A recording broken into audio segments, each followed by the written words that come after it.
The daughter I raised, the woman I trusted most, tried to push me out of the home I built for us. What she didn't know is that I had the last move. Stick with me while I share my story, and if it touches you, don't forget to support our channel by hitting that subscribe button, dropping a like, and sharing it with the people you care about. My name is Eleanor, and I'm in my late 60s. I spent most of my life working hard to build a comfortable home for my family. I wanted my daughter Rachel to grow up safe and happy, to know what it felt like to have stability and love. I always thought that raising her, teaching her right from wrong, and being there whenever she needed me would be enough to keep us close forever. Rachel is 35 now. She was always smart and confident, but over the past few years, I started noticing something different. She began acting like she deserved more than what life gave her, and I noticed little signs of impatience and irritation whenever I made decisions about the house. At first, I brushed it off, thinking it was just stress from work or life in general. But the feeling in my gut kept nagging at me. Something was wrong. Our home has been in our family for decades. Every corner of it holds memories, her childhood laughter echoing through the halls, birthdays we celebrated together, quiet afternoons in the garden. It was my sanctuary, and I thought it was our shared treasure. But Rachel started behaving as if she already owned it, as if my years of care and sacrifice didn't matter. She would suggest changes without asking, complain about rules I had set, and sometimes talk about selling or renovating the house in ways I never approved. I felt hurt, more than I can explain. Watching someone you love start to see your life as an obstacle or a stepping stone to their own gain is a strange, painful feeling. I never thought my own daughter could treat me this way, and it shook me to my core.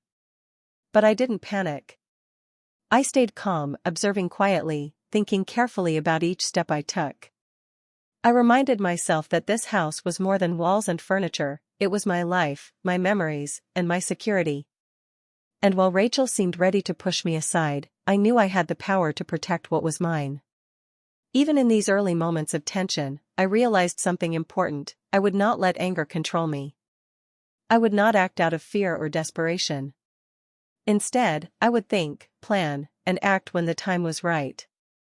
I kept my composure, hiding my hurt behind a gentle smile, all while quietly noticing Rachel's increasing sense of entitlement.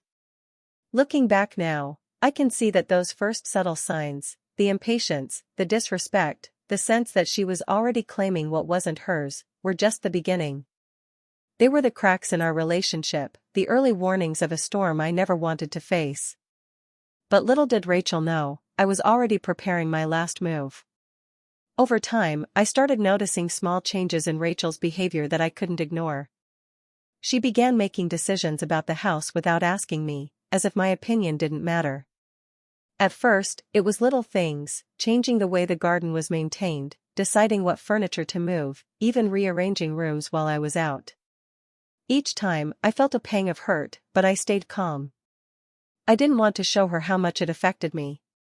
Then came the words. Casual comments that carried a weight I couldn't dismiss. She would say things like, "Mom, maybe it's time you let me handle the house," or, "I think I should be in charge of the bills and decisions now." I forced a smile, nodded politely, and said nothing. But inside, a storm was growing. The daughter I had trusted most was already imagining a life where she controlled what I had built. Even more troubling were the subtle moves she made with my late husband's paperwork. He had passed years ago, and I thought his wishes had been clear, but Rachel began asking questions about the will, about property rights, about who would inherit what. She never asked to understand, she asked as if she could find a way to claim more than what was fair. I noticed the way she skimmed documents, looked at old files, and made notes when she thought I wasn't paying attention. It felt like a quiet betrayal, creeping into our lives without anyone else seeing it. Despite the growing tension, I didn't lash out. I reminded myself that showing anger would give her an advantage. I stayed composed, careful with my words, and patient in my actions. But it was hard not to feel crushed. Watching your child act like they deserve something you've worked your entire life for is a pain that doesn't fade easily. Every suggestion she made, every subtle attempt to take control, felt like a little cut. Even during dinner conversations or casual chats, I could feel the shift. Rachel's tone had changed, her words carried impatience and expectation. She no longer asked for guidance, she assumed it would be hers automatically. I tried to steer conversations carefully, to maintain respect, but inside, I was preparing myself. I knew I had to stay alert, because these early signs of betrayal were not just temporary mood swings, they were patterns. I also realized that beneath her confident words, there was a lack of understanding of the consequences. She didn't see how fragile trust could be, how easily a relationship could break when someone tried to manipulate it. I felt the weight of responsibility. I had to protect what I had built, not just for myself, but for my own dignity. At night, when the house was quiet, I would sit alone and think. The tension was growing, but I refused to let it control me. I could see the path she was trying to carve out, and I knew I had to be patient, careful, and deliberate. Rachel thought she was moving forward quietly, but little did she know, I was already paying attention, watching every step, and quietly planning my response. One morning, I received a letter that made my hands shake. Rachel had taken a step I never imagined she would. She was trying to challenge my authority over the house legally. The words on the page were clear. She claimed that she deserved the house because she had been paying some bills and helping with family matters. My stomach sank. I felt a mixture of disbelief, heartbreak, and anger that cut deeper than any words could. I sat down in the living room, the letter trembling in my hands, and stared at it. This wasn't just a disagreement or a passing frustration anymore. She was trying to take what wasn't hers, and she was willing to use the law to do it. I thought about every sacrifice I had made, every late night I had worked to keep this home running, every memory I had built here. And now, my own daughter wanted to claim it as her own. I remembered the mornings I woke early to clean the house before work, the evenings I stayed up helping Rachel with homework, the nights I spent worrying over bills so she wouldn't have to. And yet, she thought that a few years of helping around the house made her the owner of a life I had built from scratch. My heart ached at the betrayal. The more I thought about it, the more I realized her greed ran deeper than I had imagined. This wasn't just a moment of selfishness, it was a pattern. Every small act of entitlement I had noticed over the past few months, every comment about taking over, suddenly made sense. She wasn't just impatient or careless, she believed she had the right to replace me in my own home. I tried to reason with myself, to see if there was a way to reach her, to make her understand how wrong this was. But deep down, I knew reasoning wouldn't stop her. This was not about logic or fairness anymore. It was about control, about power she thought she could claim because of convenience or entitlement. That afternoon, I walked through the house slowly, touching the walls and remembering the moments that made this place my life. I remembered Rachel as a little girl running through the rooms, laughing and playing. I remembered birthdays, holidays, and quiet evenings we had shared. Each memory made the betrayal sting even more. She wasn't just trying to claim property, she was trying to erase my place, my presence, and the life I had built. As the sun set, I realized something important, I had to protect myself. I had to act, but I couldn't let my anger guide me.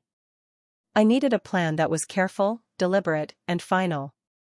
Rachel had crossed a line, and there was no turning back. The little girl I had once raised with love had become someone I didn't recognize, someone who believed she could claim my life as her own. I sat down at my desk, thinking, and finally understood that the next steps I took would decide everything. I could either let her win or show her that some things, no matter how entitled someone feels, are never hers to take. After receiving Rachel's letter, I spent hours sitting alone in the quiet of the house, trying to make sense of what had happened. My emotions were all over the place, sadness, shock, anger, and disappointment mixed together like a storm I couldn't calm. I felt the weight of betrayal pressing down on me, heavier than anything I had ever experienced.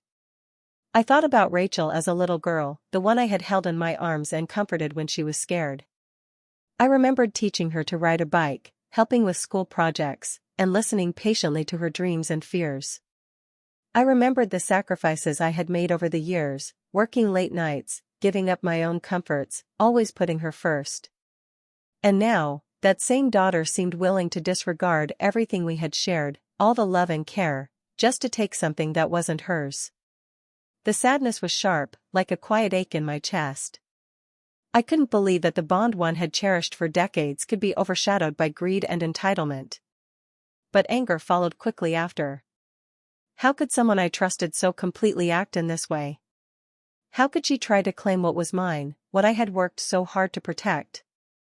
I wanted to yell, to confront her immediately, but I knew that reacting out of emotion would only give her the advantage. Disappointment settled over me like a heavy fog. I had always believed that love and trust could guide a child, that the values I had taught her would stay with her. But the reality was harsher than I expected. People I love can sometimes hurt me the most, and the hardest lessons come from those closest to us. The daughter I had raised with patience and care had shown me a side I never wanted to see. Yet, even in the pain, a thought began to take shape. I realized that anger could become strength if I used it wisely. I didn't want revenge born of rash decisions or public humiliation. I wanted something quiet, deliberate, and effective. The idea of standing up for myself, of reclaiming control over my life and my home, gave me a strange sense of calm.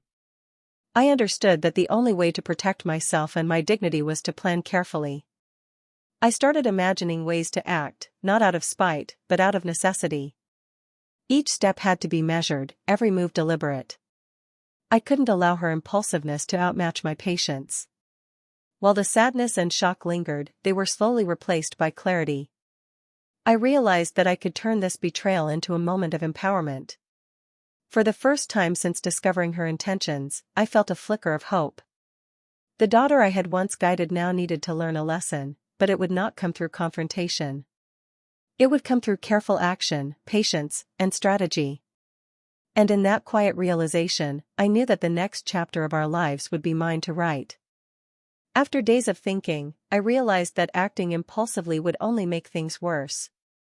Rachel was clever, and she believed she could outsmart me. I needed a plan, something quiet but strong, something that would protect the life I had built without giving her any hint of what I was about to do. I decided to consult a trusted lawyer I had known for years. I explained the situation carefully, without revealing all my emotions, just the facts. The lawyer listened, nodded, and helped me understand my options. I also met with a financial advisor to see how I could protect my assets and make sure that Rachel's attempts to claim the house wouldn't succeed. Both of them reassured me that there were legal ways to respond, ways that would be safe and effective. I spent hours going over every detail of the house, the documents, and the family finances. I made notes, thought through possible reactions from Rachel, and planned for every scenario. Every move had to be deliberate. I couldn't leave anything to chance. The tension grew as I realized how much power she thought she had, and how much she underestimated me. I also observed Rachel quietly, noticing how confident she had become. She walked through the house with a sense of ownership, rearranging things, making plans, and speaking as if the decisions were already hers. But I stayed calm. I didn't let her see that I was aware of everything. My silence became my strength, my patience a weapon. Each night, I would sit at my desk, reviewing the steps I could take. I thought about timing, how to act without alerting her, and how to make sure that the final outcome would leave me in control. It was not about hurting her unnecessarily, but about protecting myself and ensuring that she could not take what was mine. The anticipation grew with every passing day. I began to feel a mix of nervousness and quiet excitement. Nervousness, because I knew that one wrong move could backfire. Excitement, because I finally had a clear plan, a way to turn the betrayal into something powerful. I reminded myself that this was not revenge for the sake of anger, it was a necessary step to reclaim my life and my home. At the same time, I made sure everything appeared normal at home. Rachel noticed nothing. I smiled, made small talk, and acted as if everything was fine.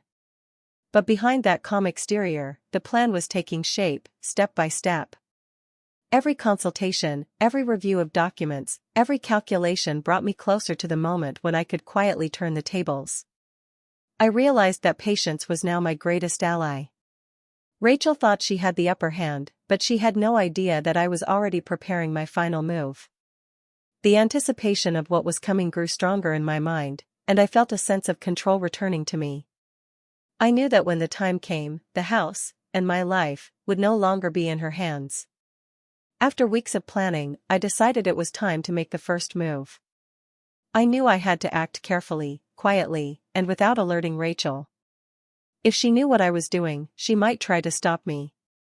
So I listed the house for sale without telling her, making sure everything was handled professionally and legally. I worked with my lawyer and a trusted real estate agent to make sure nothing could be challenged. Every detail was arranged so that the sale would be smooth and beyond Rachel's reach.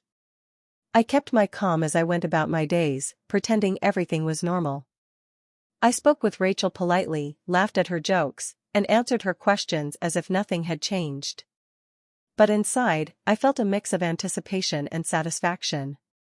I knew that every day I stayed patient, every small step I took in secret, brought me closer to reclaiming control. Rachel started noticing little things.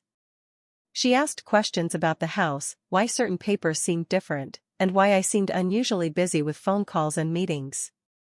I smiled and told her I was just taking care of regular tasks, keeping my tone casual. She didn't realize that while she suspected something, she had no idea how far I had planned. She underestimated my resolve, thinking I would hesitate or act rashly. I watched her move through the house, still treating it as if it belonged to her. She rearranged furniture, made suggestions about renovations, and even spoke about what she would do with it once it was hers. I stayed quiet, letting her believe she still had control, all while the sale process quietly moved forward behind the scenes. Each day, I felt the tension build. Rachel's confidence made me smile inwardly. The more she believed she was winning, the stronger my position became. I reminded myself that patience was key. Acting too soon or showing any sign of my plan would ruin everything I had carefully prepared. At night, I reviewed the documents again, making sure everything was in order. Every signature, every date, every legal clause had to be perfect. I wanted the process to be unbreakable, leaving no chance for Rachel to contest it. My strategy was simple but powerful: act quietly, act legally, and act with confidence. I also reflected on my own feelings. There was a strange mix of sadness and satisfaction. Sadness, because my own daughter had betrayed me.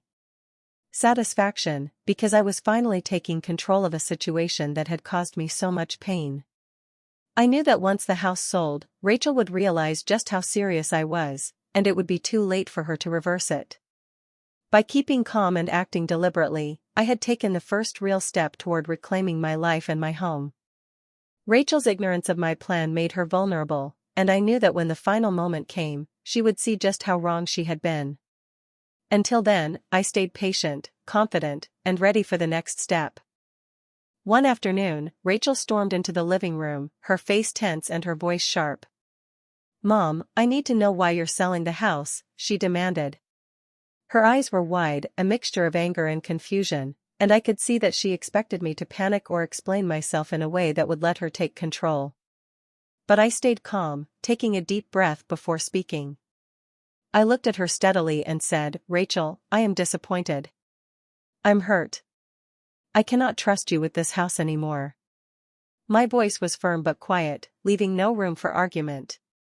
I could see the surprise in her eyes. She wasn't expecting me to respond like this.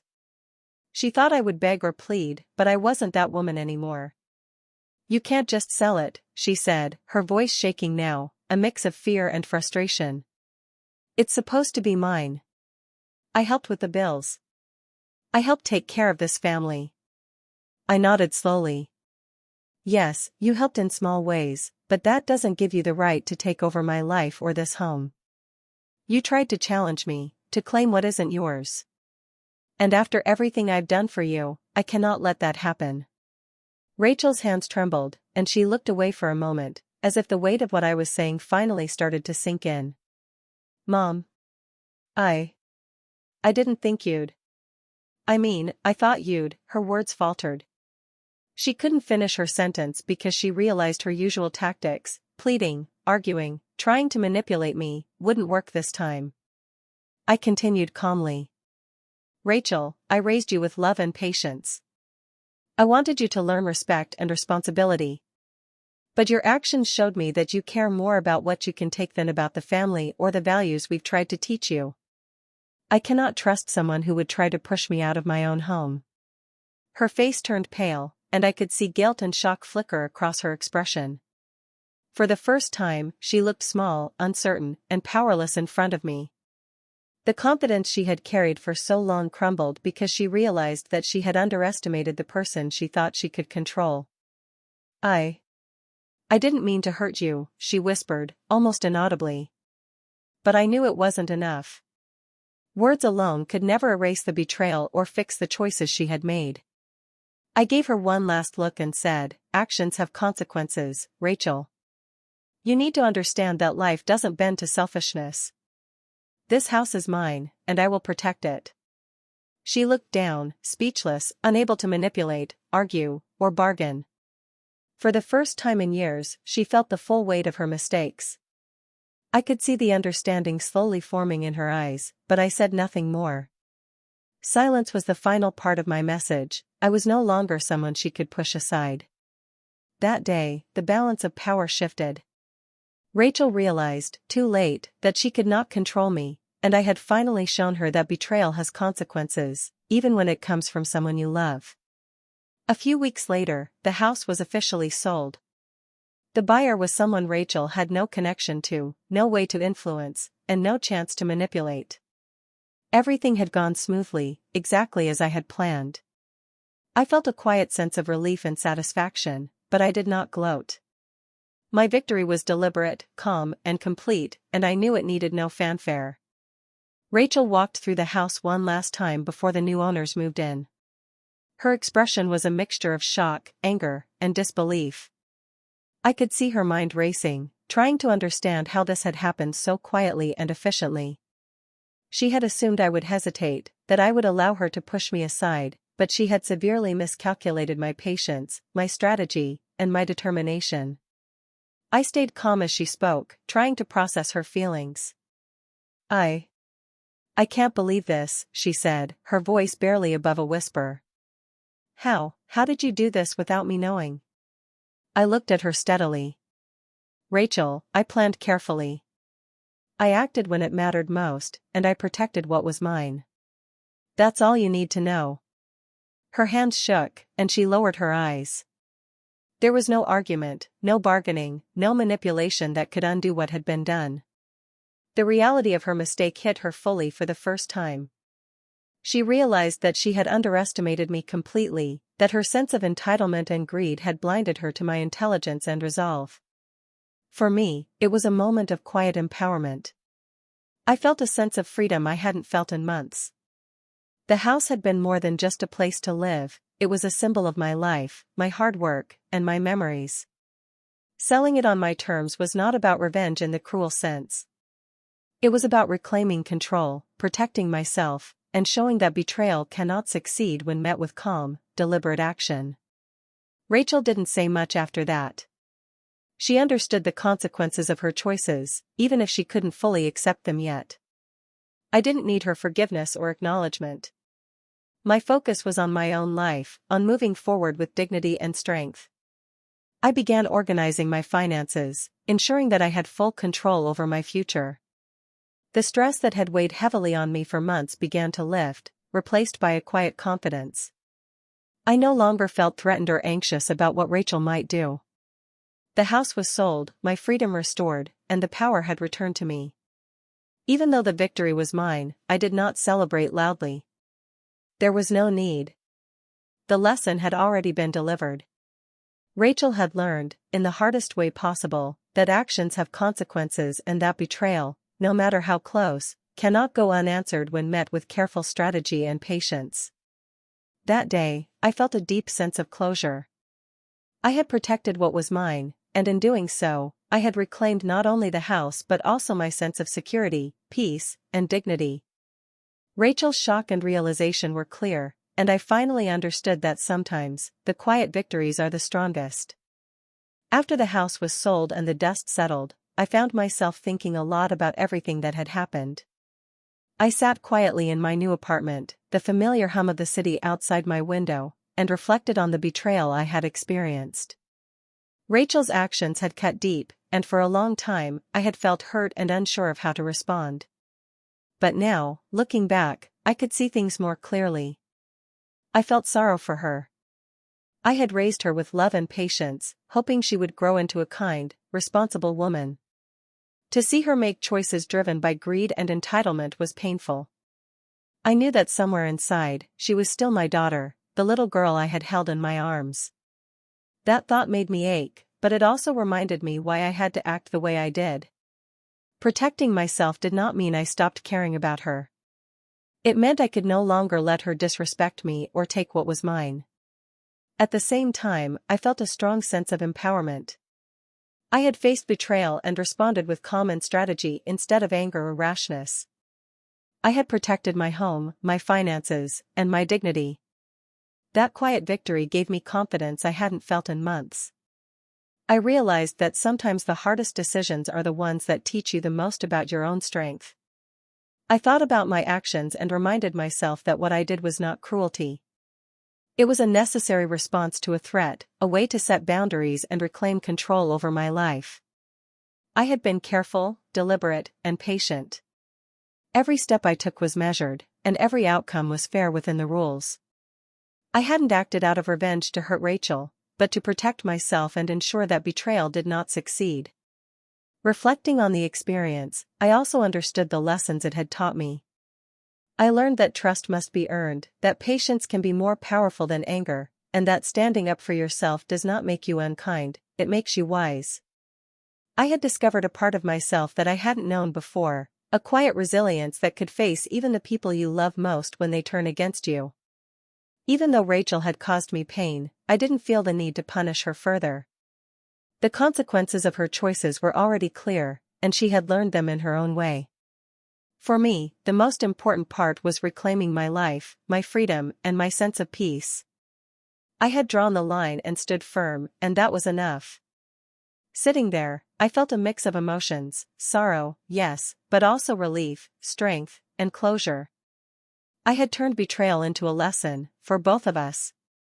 And in that quiet reflection, I finally understood that protecting yourself, asserting boundaries, and taking control of your life is not only just, it is necessary.